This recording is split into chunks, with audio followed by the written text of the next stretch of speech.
say you're the only one that I'll adore.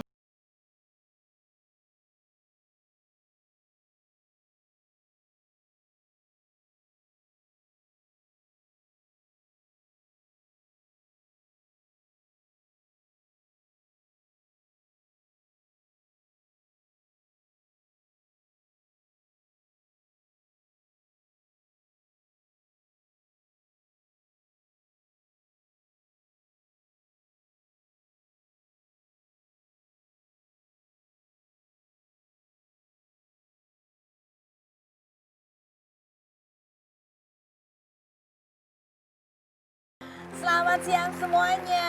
Senang sekali semuanya sudah kumpul-kumpul di sini ya. Siang-siang jam 2 ini untuk bersama aku Kak Rose di acara Rumpi No Secret. Mwah. Hari ini saya punya bintang tamu yang istimewa ya. Ada kakak-kakak yang lain, yaitu kalau ini Kak Rose, ada Kak Seto di sini ya. Yang kemarin videonya viral TikTokan sambil koprol. Kita mau tanya, itu benar dilakukan oleh Kak Seto atau bukan ya? Tapi ke pojokan dulu kita untuk membahas berita-berita yang hot baik yang datang dari dunia nyata maupun dari dunia maya. Ini berita dari postingannya Nikita Willy ya. Kemarin kan ada banyak sekali berita tentang Nikita Willy ya. Tapi yang ini juga menjadi sorotan, termasuk ini postingannya, dia posting sama gurunya gitu, guru spiritualnya. Terus caption adalah let's enjoy the process. Dan Nikita Willy memang di beberapa postingannya menggunakan kerudung gitu ya, kerudung. Nah, kita lihat nih komentar netizen, banyak yang berharap Nikita Willy segera istilahnya berhijrah begitu. Tapi ada juga nih karena lihatnya Nikita Willy kok kerudungnya cuma separuh, banyak banget yang protes ya. Kenapa sih pakai hijabnya nanggung banget padahal tinggal ditarik dikit ke depan biar nutupin rambutnya. Ada yang bilang begitu. Lalu ada juga yang bilang gini, kalau bisa jilbabnya langsung nutupin semua rambutnya Kak. Soalnya masih belum afdol itu jilbabnya, masih kelihatan auratnya. Oke, lanjut. Nanggung banget jilbabnya kedodoran. Aduh udah cantik padahal. Tapi kok coba ya netizen disyukuri semua proses hidup orang yang ke arah lebih baik ya. Anda jangan terlalu menuntut lah.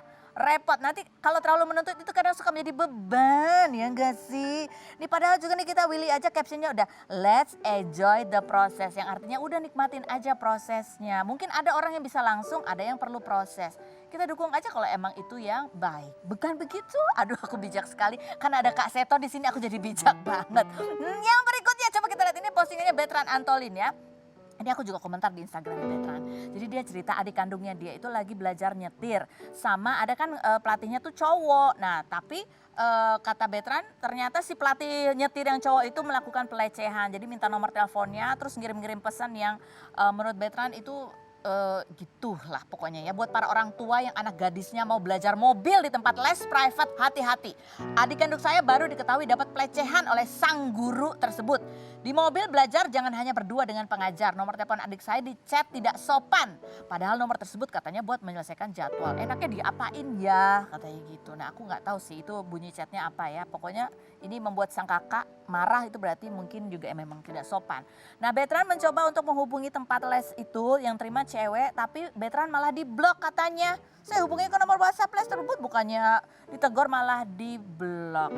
Iya, tapi memang itu ide bagus ya. Kalau les nyetir perempuan cuma berduaan aja di mobil, sebaiknya ada orang ketiga di belakang untuk nemenin gitu ya. Karena zaman sekarang, ya Kak Seto ya, zaman sekarang itu suka serem-serem beritanya. Ina. Jadi kita harus hati-hati apalagi kalau kenalan di media sosial. Jangan percayalah ya, walaupun ini sekarang zaman modern, kalau bisa ada orangnya dan jangan kalaupun ketemu orangnya juga jangan mudah percaya kecuali kita udah tahu orang tuanya siapa, rumahnya di mana, pekerjaannya apa, mobilnya berapa, rumahnya berapa gitu ya. Oke, langsung aja kita ngerumpi sama Kak Seto dan juga Dea Seto. Kita lihat profil mereka berikut ini. Seto Mulyadi atau Kak Seto lahir di Klaten 28 Agustus 1951. Pencipta karakter si Komo ini pada 13 Juni kemarin memposting video klarifikasi soal akun palsu mengatasnamakan dirinya mengomentari kasus Krisdayanti dengan anak-anaknya di akun YouTube channel Deddy Corbuzier. Komen yang di-like 1.500 ini ditegaskan oleh Kak Seto bukan dirinya dan platform sosmednya yang asli adalah @kaseto sahabat anak. Psikolog sekaligus sahabat anak yang sudah memiliki 24,7 ribu followers di Instagram itu kembali viral saat ia memposting video TikTok sedang menari dan salto bersama dua anak perempuannya, Salomita dan Dia Seto, anak bungsu 22 tahun yang aktif di dunia seni tari dan membintangi beberapa iklan dan film layar lebar. Benarkah Kak Seto tak pernah merubah gaya rambutnya karena untuk menutupi bekas luka di dahi? Dan apa sajakah rahasia hidup sehat ala Kak Seto? Saksikan selengkapnya hanya di Rumpi No Secret.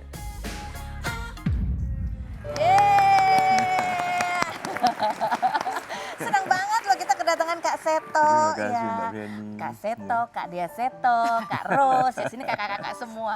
Coba kita mau tanya Kak Seto berdasarkan apa yang lagi rame di Google tentang Kak Seto. Kita lihat yang pertama, buka. Kak Seto itu lagi ditanya soal kemarin ada yang ngaku-ngaku akunnya Seto Mulyadi gitu ya. Terus mengomentari perseteruan Krisdayanti, Aurel, Azri dan lain sebagainya begitu ya. Nih, klarifikasi Kak Seto soal komentari Krisdayanti dan Raul Lemos. Soalnya yang komentar itu juga lucu, bukan sebut Raul Lemos, dia sebut Raul Gonzales ya. Coba kita lihat nih komentarnya, bunyinya gini. Saya kenal De Aurel, pernah dititip ke saya dan pada saat Mas Anang Mbak Kade cerai, saya rasa harusnya seorang ibu, apalagi ibu kandung, ini komentar kayak gini tuh bukan Kak Seto banget ya. Apalagi saya menayangkan, bukan menyayangkan sikap Mbak Kade dan Raul Gonzales. Terakhir dong, masih saya pantau. Ini nggak Kak Seto banget gitu ya.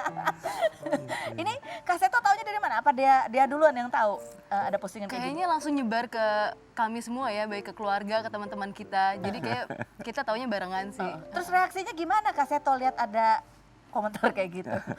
Ya apa ya, ketawa aja. Oh, ketawa gitu. aja. Ya memang apa ya, akun-akun itu sebelumnya cukup banyak ya. Bahkan kemudian pernah menyudutkan saya seolah menghina seorang ulama dan sebagainya. Oh, begitu. serius? Nah, akhirnya saya menghubungi ulama yang bersangkutan, Ustadz Maher. Saya bahkan menengok beliau sedang sakit. Iya. Ya saya klarifikasi bahwa saya tidak punya Akun medsos. akun sama sekali. Nah akhirnya didorong oleh anak-anak, ayah punya akun dong, gaul dikit lah katanya. Gitu. Ayah harus punya daripada dipakai orang lain gitu ya. Dia pada ini yang daftarin siapa tuh berarti akunnya? Udah punya Instagram ya sekarang ya? Siapa? Aku. Ayah? Ayah udah, jadi memang ada timnya, tapi kakakku yang nomor 3 itu memang memantau, jadi manajer dari sosial media ayah. Oh itu berarti anaknya juga ya, yang nomor 3 yang memantau. Ini ya, ini yang benar ya, yang benar ya. Iya. Ini ada YouTube channel loh, subscribe jangan lupa ya. Kak Seto Sahabat Anak, ada tulisannya Sahabat Anak. Terus ini juga, ini apa nih? TikTok. Ada TikToknya, jangan sedih. Namanya juga Kak Seto kan kekinian ya. Instagramnya juga ada. Selalu ada nama Sahabat Anak. Karena sebetulnya memang tujuan untuk bikin media sosial lebih untuk menyuarakan juga kampanye untuk agar semua bisa menjadi sahabat anak gitu. Susah nggak sih? Karena itu udah banyak yang palsu. Ya. Ketika mau klaim nama gitu suka gini, ini nama ini sudah dipakai. Iya betul. Oh, gitu? Tadinya kita pengen Kak Seto doang, tapi ada yang pakai kayaknya namanya memang Seto gitu. Jadi tidak pakai foto ayah, kayak memang orang asli gitu.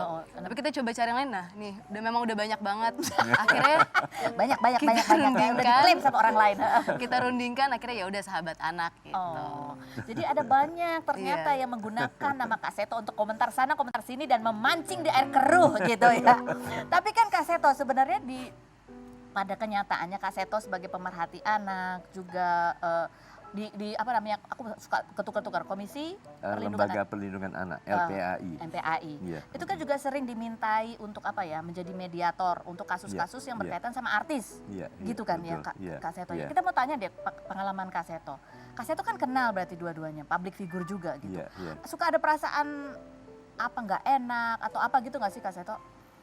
Iya, artinya kalau sampai misalnya berkenan di salah satu, kurang berkenan di salah satunya lagi, nah jadi nggak enak gitu. Jadi rasanya aduh kok jadi mula-mula teman bersahabat jadi agak terganggu. Oh pernah begitu. dimusuhin Kak Seto gara-gara itu pernah? Ya begitulah. Begitu katanya. Tapi Tapi berarti saya selalu minta maaf, aduh Selalu. mohon maaf karena ini saya pikir ini untuk kepentingan terbaik bagi anak. Kadang-kadang masalah perebutan anak begitu. Nah, terus ini kan berarti kan orang menganggap Kak Seto menjadi mediator. Berarti tahu banyak rahasia kan yang mencurhat gitu kan banyak rahasia. Itu kalau di rumah suka pada kepo nggak? Itu kenapa sih Kak Seto gitu nggak sih, Dea? Enggak sih, kita nggak kepo. Tapi maksudnya memang kita biasanya lebih ke memang kita sangat terbuka banget antar satu sama lain mengenai urusan kami masing-masing. Jadi bukan lebih ke urusan pribadi mereka, tapi sudah sejauh mana misalkan kasusnya ditangani kayak gitu. Jadi lebih bahas masalah kasusnya gitu. Iya, paling juga ceritanya maksudnya memang tidak sampai ke privasi mereka karena kan sebagai seorang psikolog ia juga punya Kode etika itu, etiknya. kode etik itu gitu. Kak Seto, sebenarnya ada nggak sih pesan secara umum gitu Kak Seto? Kan Iya. kalau namanya artis tuh beda ya sama orang biasa. Mereka lebih disorot publik Iya, bahkan iya. ikut komentar, ikut ribut sendiri gitu. Ini kalau mereka berseteru public figure, sebaiknya apa sih yang harus dilakukan? Untuk kepentingan anak. Iya, ya paling saya selalu memohon kepada kedua beliau itu untuk menyelesaikan secara internal, jangan sampai kepada Jangan posting media. di- Bahkan saya juga memohon kepada media, yuk media mundur deh, jangan ilah, karena takut dampaknya terhadap anak. Karena ini nanti anak akan besar, suatu saat kan akan merasa, aduh ternyata begini-begini dan sebagainya. Karena sebetulnya semua bisa diselesaikan secara internal. Dan sekarang nih Kak Seto masuk ke media sosial nih, akan merasakan sendiri seperti apa rasanya di komentar Betul. netizen. Coba kita lihat Google Me yang kedua next, yang ini juga rame nih adalah Kak Seto salto. Coba kita lihat seperti apa TikToknya Kak Seto salto. Belajar dengan gembira, tapi saat ini di rumah saja. Ayo saat ini di rumah saja. Ayo kita lawan itu virus corona. Tetap waspada, tidak kemana-mana. Jagalah selalu kesehatan kita. Untuk saat ini di rumah saja. Ayo kita lawan itu virus corona. Tetap waspada, tidak kemana-mana. Jagalah selalu kesehatan kita. Untuk saat ini di rumah saja. Luar biasa lincah loh Kak Seto. Sampai ada yang bertanya, itu Kak Seto yang melakukan sendiri atau pakai stuntman? Coba kita lihat ini komentar-komentar netizen di luar sana. Nah ini salah satu ya pengalaman baru mungkin buat Kak Seto ya. Membaca komentar netizen. Apakah Kak Seto menjual jiwanya kepada Lucifer? Jadi dia tidak pernah tua. Seperti Titik Puspa. Gimana komentarnya baca komen seperti ini Kak Seto? Ya kita yang bacain biasanya anak-anak ya. Ya udah kita ketawa semua aja. Membuat apa ya, sebagai hiburan lah. Sebagai Itu hiburan. bagian dari Coba kita lihat humor. lagi. Ada lagi nggak nih komentarnya netizen? Kak Seto, saya udah bukan anak-anak lagi Kak. Apa masih bisa sahabatan? ya. Seperti Keke, sahabat Keke ini sahabat Kak Seto. Yang berikut ada lagi nggak? Punggungku minder lihat Kak Seto satu. Lucu-lucu banget ya. Ya ada lagi nggak nih yang baca lagi komentarnya? Oke. Katanya gini, suruh minta challenge Kak Seto dan Dea Seto cartwheel ya, cartwheel. Tapi Kak Seto katanya habis benerin genteng kemarin, nggak jatuh jadi nggak bisa cartwheel. Iya kan ada biasa bocor dikit berlin, rupanya kepleset jatuh. Ya paling tangan kanan aja buat ini. Oh masih belum ini ya. Masih agak sedikit. Ini yang mijetin juga dia nih. Jagoan ya, Mijet-mijet. penari biasa ya, tahu ya bagian-bagian mana yang harus dipijat. Oh gitu, tapi enggak itu Kak Seto bener semua yang melakukan? Sebenarnya stuntman-nya namanya Seto Mulyadi. Iya. Sama aja dong, ya. Terus ada lagi yang tanya, itu Kak Seto rambutnya nggak berantakan loh, walaupun wah gitu, tetap begitu. Itu apa rahasianya Kak Seto? Iya biasa dikasih minyak cem-ceman ini. Ayah tuh jauh lebih memperhatikan look rambut Penampilan. dibandingkan aku pribadi Oh, sebagai rambutnya. Benar nggak sih Kak Seto? Kak Seto tuh kemana-mana ada senjatanya nih di belakang. Serius gak? Apa? Kak Seto, Betul. coba tunjukin senjatanya. Apa yang nggak dibawa? Gimana bisa ada sisirnya buat rapi? Oh iya. Betul. Sisir selalu ada ya. Sisirnya ini kok, sisir apa? Sisir yang apa namanya, Dek? Enggak tahu. Sisir lipat.